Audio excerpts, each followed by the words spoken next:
Okay, so at this point in the semester, if you've seen my desk, you can see how this could possibly happen. But when I look in the grade book and it's not there, that means that I didn't get it because I'm a little more efficient at keeping up with this and getting it in a computer. So, all right. So let's look at 22 just briefly, just so you have the stuff. All right, list some of the functions of the biome within the body. It digests food, synthesizes vitamins, forms barricades against disease, and alters the brain chemistry, changing moods and behaviors. Good? Huh? Okay. Digests food, synthesizes vitamins, forms barricade against disease, alters brain chemistry, changing mood and behavior. You're welcome. Thing is, if you've ever checked up on carbs, you know how great you felt for a short period of time, and then how bad you felt in the long haul. Okay? Yeah, you're usually dragging around. You know it, and it affects how you function because you have overloaded your body's ability to actually deal with it. So, choosing the right carbs, limiting those carbs can do that. But there's other things that alter your brain chemistry as well. So bacteria, number one, the cell wall is the structure that gives a bacteria its shape. 2, a flagellum is the structure of some bacteria that aid in motility. 3, pili is the small hair-like projections. 4, plasmids are small loops of DNA. 5, capsule, the gelatinous cover. 6, cytoplasmic membrane regulates the flow of materials. 7 general shapes of bacteria: cocci, sporuli, staphylococci, bacilli, diplococci, and streptococci. Viruses, number 1, capsid is the protein shell.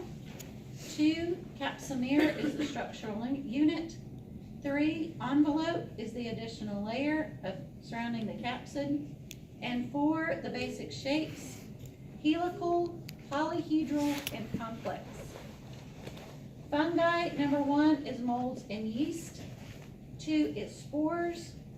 3, the individuals with weakened immune systems may develop fungal infections.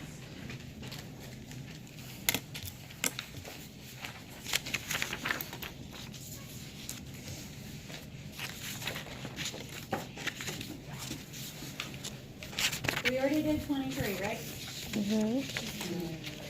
Yeah. We did that Tuesday. Is that the reproductive?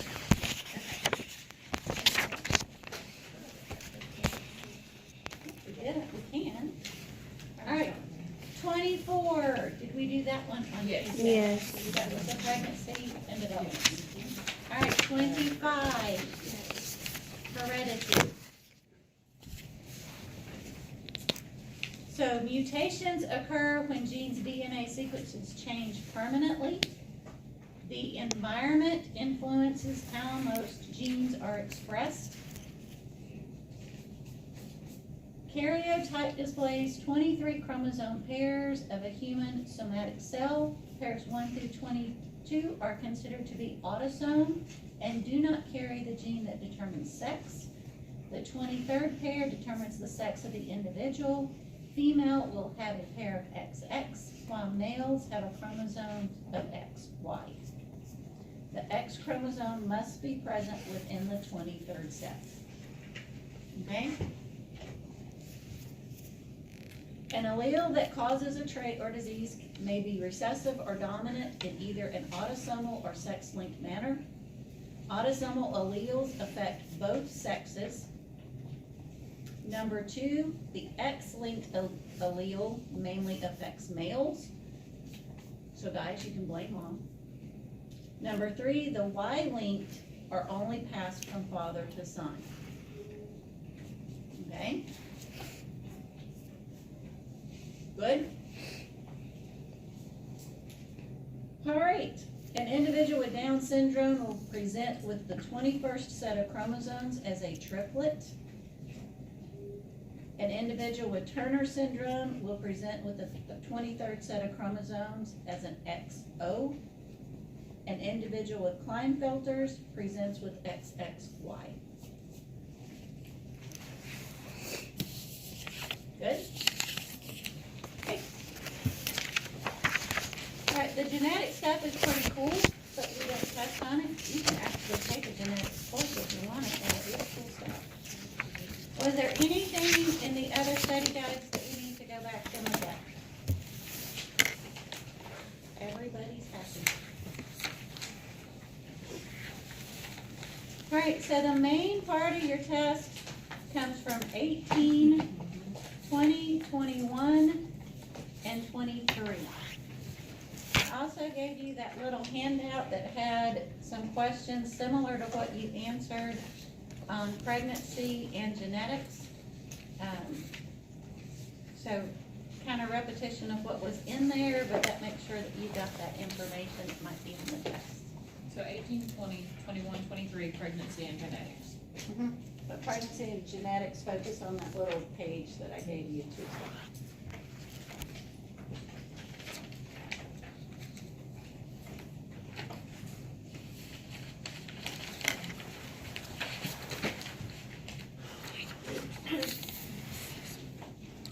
X. Okay?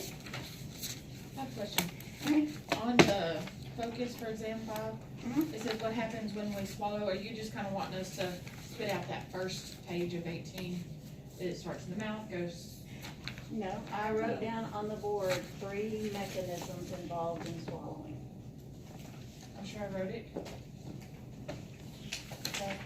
All right, The, so focus for the exam.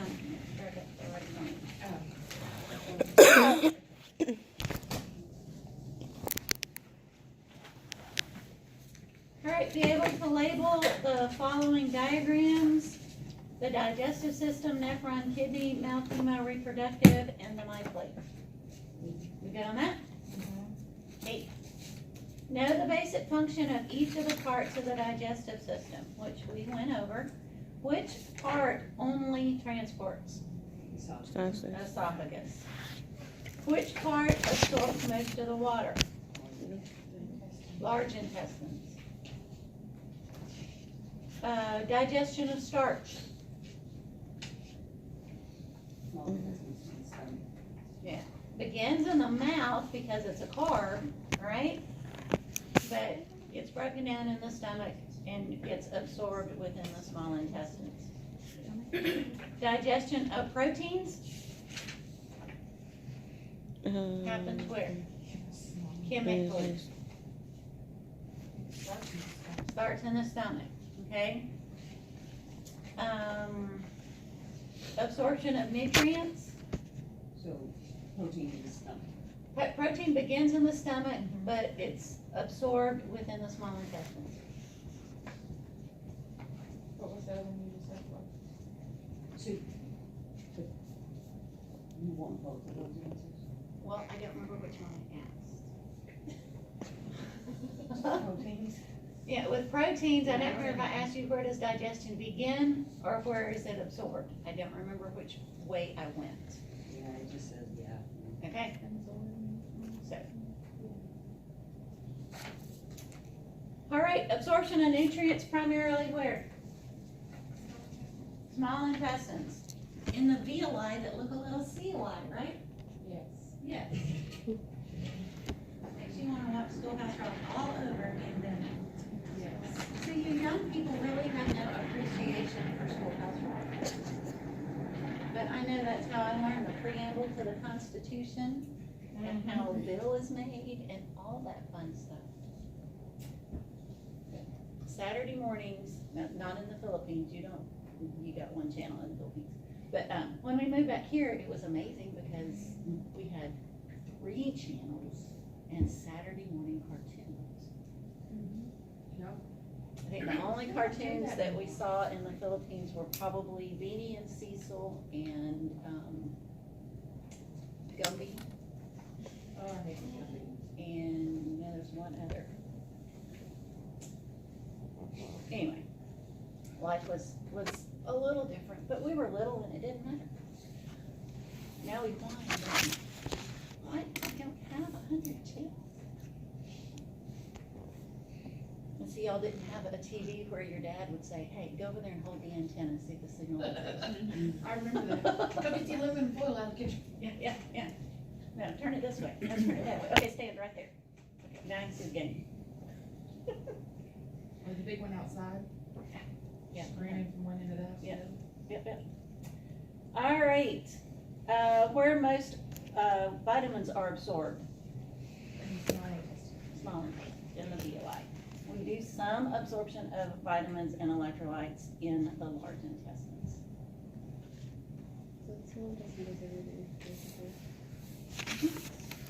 Yeah. All right. What system is the pharynx associated with? Or systems? The digestive and the respiratory. All right, digestive and respiratory. And then what happens when we swallow? And we put those thingies up on the board. What happens to your tongue? It goes back. It Right. moves upward and closes the oral cavity so it doesn't come back out, right? Oh, okay, that's. What happens to how do we close the nasal cavity? The uvula extends posteriorly or backwards, Yeah. okay? What happens to, keep things from going down the trachea? The epiglottis closes. Epiglottis closes the top of the larynx, Oh, okay. okay? So the only thing that can then open is the esophagus. The esophagus actually stays physically closed until you swallow, and those three things happen, and then he opens. Does, the tongue have to be before the uvula, or does it matter?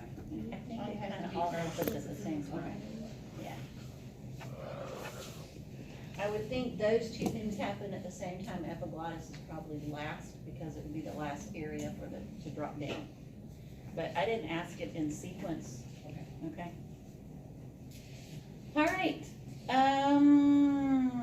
what is food that leaves the mouth called? Bolus. Bolus. What's it called when it leaves the stomach? Chine. Time for kind, or chine. All right, what digestive substances are within the stomach? And what's the cells that produce that?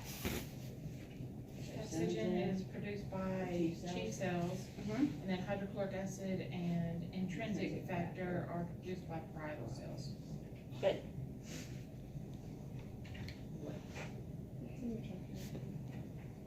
Yeah, it is, it's specifically in that little review thingy.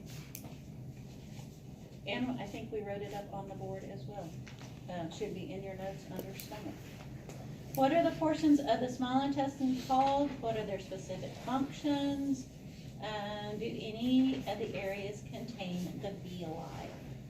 So first portion of small intestines is duodenum. Duodenum receives the chyme, receives the enzymes from the pancreas, liver, and gallbladder.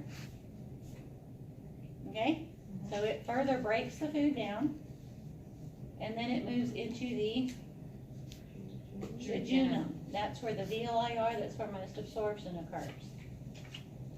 And that connects to the ileum, which does a small amount of absorption, but primarily connects to the cecum.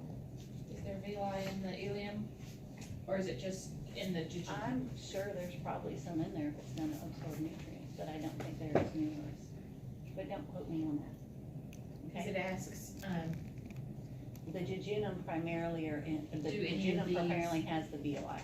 so jejunum is the one we need. All right, what's a lacteal? It's a lymphatic vessel in the small Lymphatic intestine. capillary. Absorbs fat. Capillary. It's in the middle of a lacteal and it absorbs fats. Good deal. Which digestive organs are primary? Mouth, pharynx, stomach, large and small intestines, rectum. Okay, anything that comes in contact with the food, I consider primary. Okay? Anything that assists with digestion is secondary. So if you can label that little diagram of the digestive tract, you ought to know where the food's gonna pass. Okay, so those would be your primaries. The function of bile salts that the liver produces is to, Aid in digestion and absorption of fat in the body. let's say, emulsification of fats. Okay, emulsifies fats.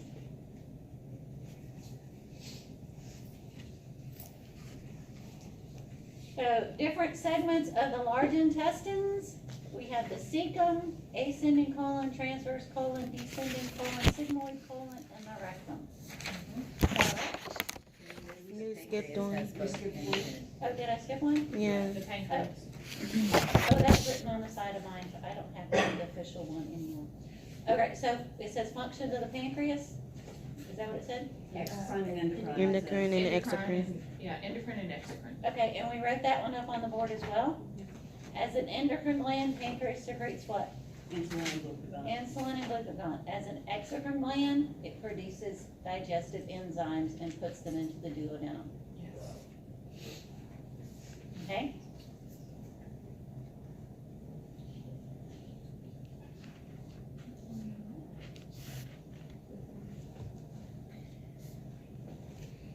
All right, chemical breakdown of foods begins where? In the mouth. Which is also called the Or cavity. oral cavity. The immediate source of energy for your body is, Carbohydrates. yeah, specifically glucose, Glucose.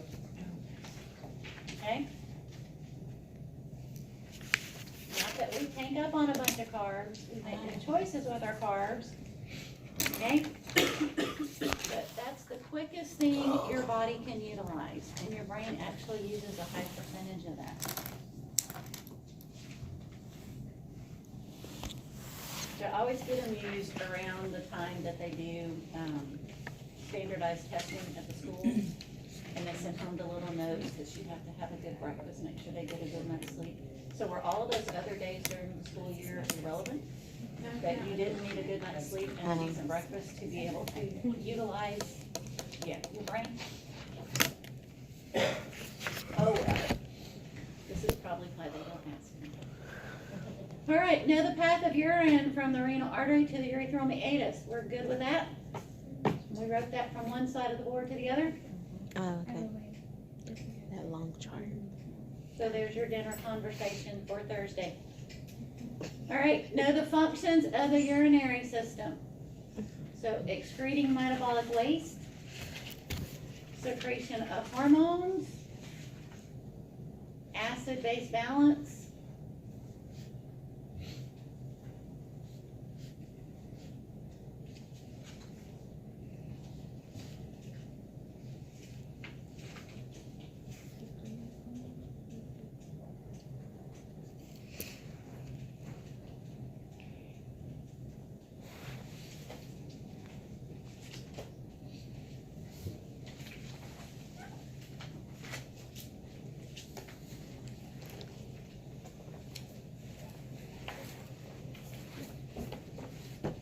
all right, the kidneys are located in the lumbar region. Their functions are basically the same as the functions for the urinary system, right? Because they're your main organs for urinary system. You could probably add in there controlling blood volume and electrolytes.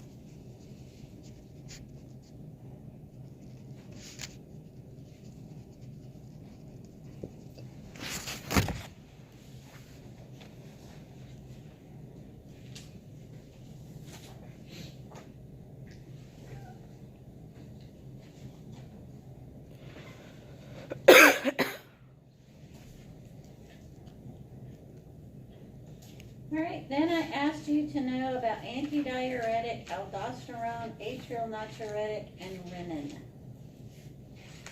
And you have a handy dandy little chart on page 6 of chapter 18 review.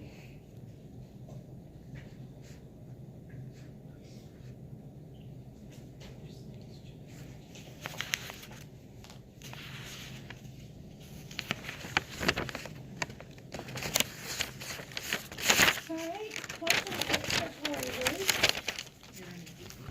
Well, excretory wastes are what's left over after metabolism.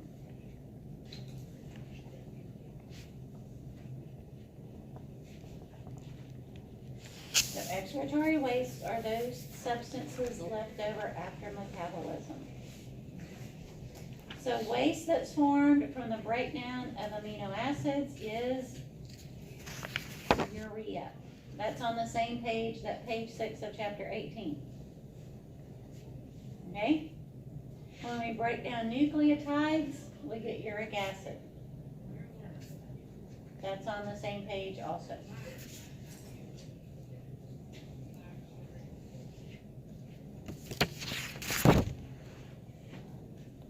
All right, and then I think this is on the very front of chapter 19, the average percent water in males versus females. Males have about 60, that was the wrong thing. Yeah, 63%. Females, 52%. Why are those numbers different? Because of those in the women and the muscle mass in the men. Okay? Because of the hormones that a female produces, it's increased adipose. And you know, oil and water don't mix, so there's not as much there. With males, increased testosterone, increased muscle mass, increased water weight. Okay? So that was there on the top of chapter 19, page 1. What happens when salts are moved in the urinary system? It attracts water and you go tink. So don't put it that way, okay? Where salts go, water flows, That's what. all right? Where salts go, water follows. It doesn't matter if you're trying to excrete it or if you're trying to hold on to it. If you're putting it back into the bloodstream, then you're not gonna be excreting it. So that's why I said don't look at it that way. So how do we write in there about, how does it affect the body? Just What I by, just said. If I absorb the salt, if I reabsorb the salt, I reabsorb the water, what happens to my blood volume? it increases, And what happens to my blood pressure? it increases. It increases as well. Which is what is on that chart looking at some of those hormones that we talked about, Okay. okay? If I lose the sodium in the urine, the water follows, what happens to the blood volume? It goes down. What happens to my blood pressure? It goes down. Okay, so they're directly correlated.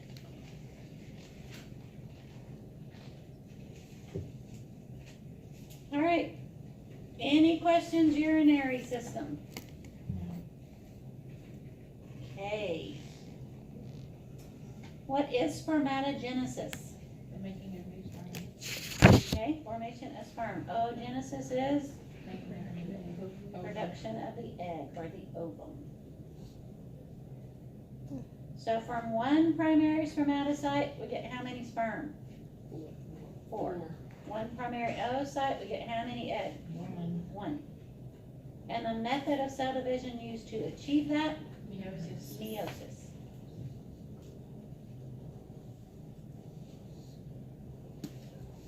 All right, then I asked you to know the functions of the primary and accessory organs of males and females, and we wrote all of that fun stuff up on the board on Tuesday. Testes and ovaries are only things that are primary, everything else is accessory or secondary. All right. And I think we did that in chapter 23. Some. Yeah, we did the primaries, and we listed some of the secondaries, we just didn't go into the functions like we did in lecture on Tuesday.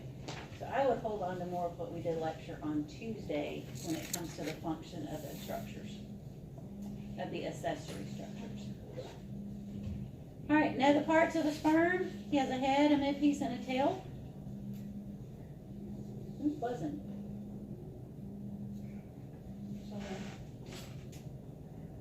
All right, the head contains the nucleus and the acrosome. The midpiece contains mitochondria. The tail is a flagellum, allows it to propel.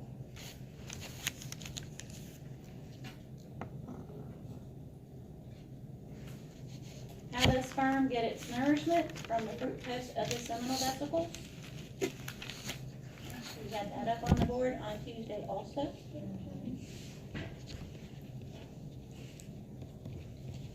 Fructose from the seminal vesicles? Yeah, the seminal vesicles actually produces the fructose. Of course, it's using part of the nutrients that the male intakes to do that, but that's where it's stored, so it's there available.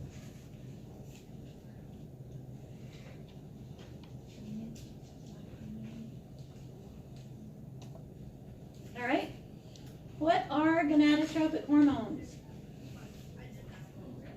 We said there's two, luteinizing hormone and follicle stimulating hormone.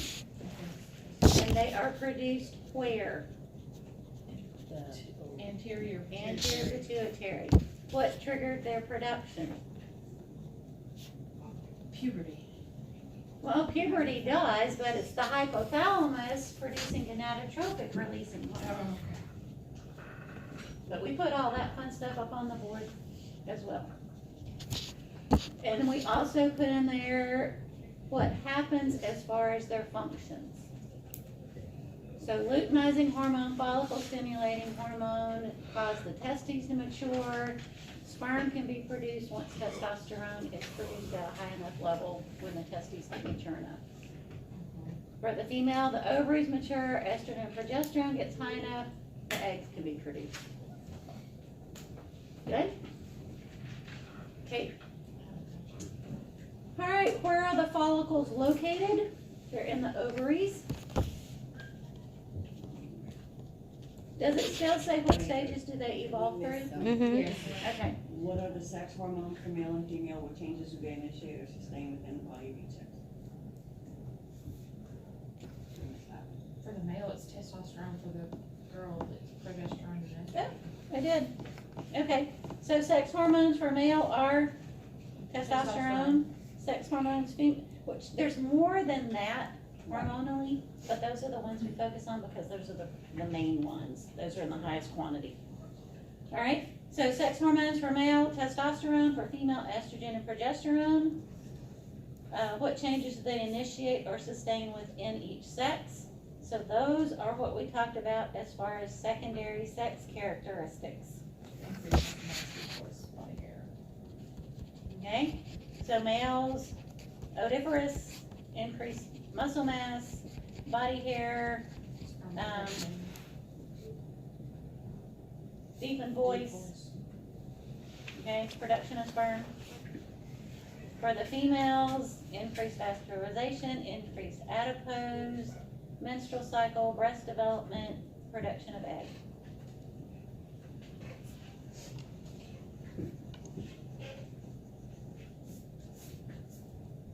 All right, now we can do the follicles are located in the ovaries.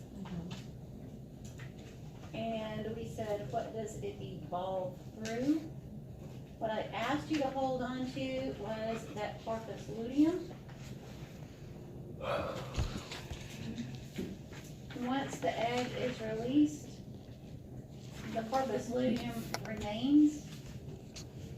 What happens if the egg is fertilized is the corpus luteum continues to produce high levels of progesterone, which causes the endometrium to thicken, and that becomes the maternal part of the placenta. All right, so if you'll hold on to that thought, that'll be good. If it's not fertilized, corpus luteum shrinks, estrogen and progesterone levels decrease, or as the guy in the video said, plummet. Okay? Once they plummet low enough, then the endometrium is shed and the menstrual cycle occurs. All right? Where does a fertilized egg develop? What's the names given to the developing egg at the different stages? And you did that on page 1 of chapter 24. It's like an embryo. It went from a zygote to a blastomere to a morula to a blastocyte to the embryo to the fetus. okay? What's really cool, you have time to watch it, there's lots of cool videos on this. But that blastocyte, so it went from a marula that had 16 cells that were basically identical. But going from the marula to the blastocyte, the outer part actually becomes the embryonic placenta. The inner part of the trophoblast becomes the embryo. So after the marula, those cells actually begin to differentiate and change, and that's how the child basically develops. So it's pretty cool how the placenta is formed by both the lining of the uterus and by just the fertilized egg itself. Pretty So the cool. nourishment is just the placenta. Yes, nourishment is provided through the placenta.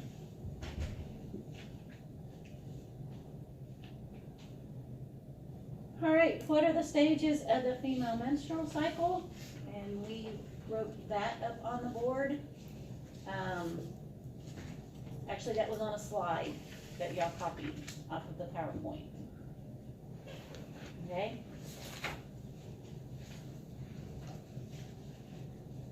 So proliferation, secretory, menstruation.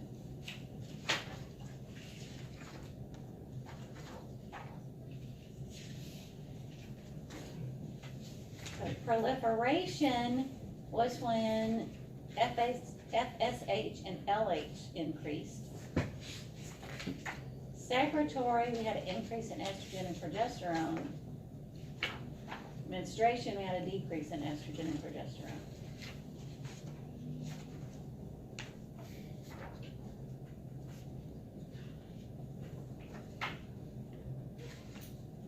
The layer of the uterus that's affected is the endometrium.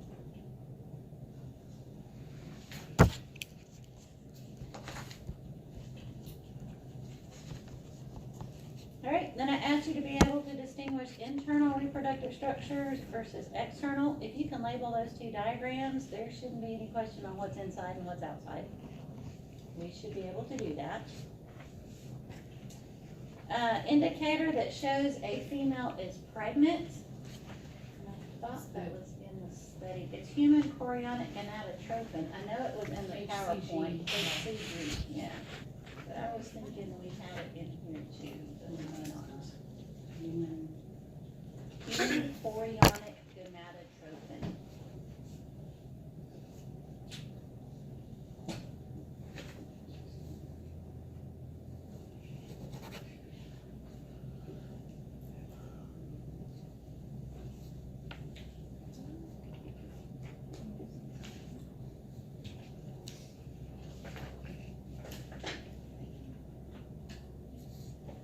Right, I think it might be a little g instead of big G, but anyway.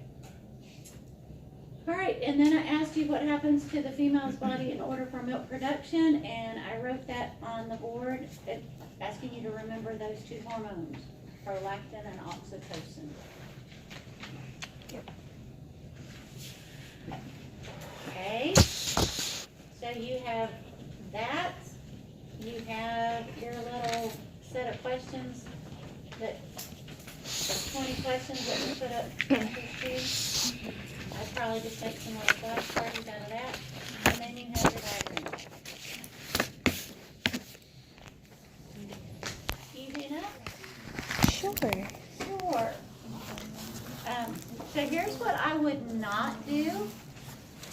I would not leave here today and shove this under the car seat and think about it on the Monday after Thanksgiving.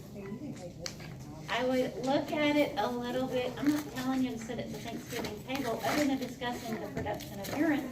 Don't do that, you know. Okay, discuss the process of digestion while you're at the Thanksgiving table, okay? But, you know, every other day, peek at it a little so it doesn't completely fall out of your brain. I hate it that we have a whole week. It's worse that y'all actually have a whole week and 2 weekends and a Monday and a Friday. Okay, that's a long time for this to stay with you.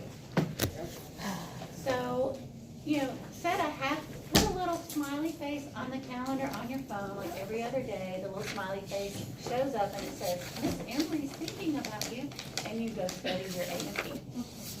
Okay?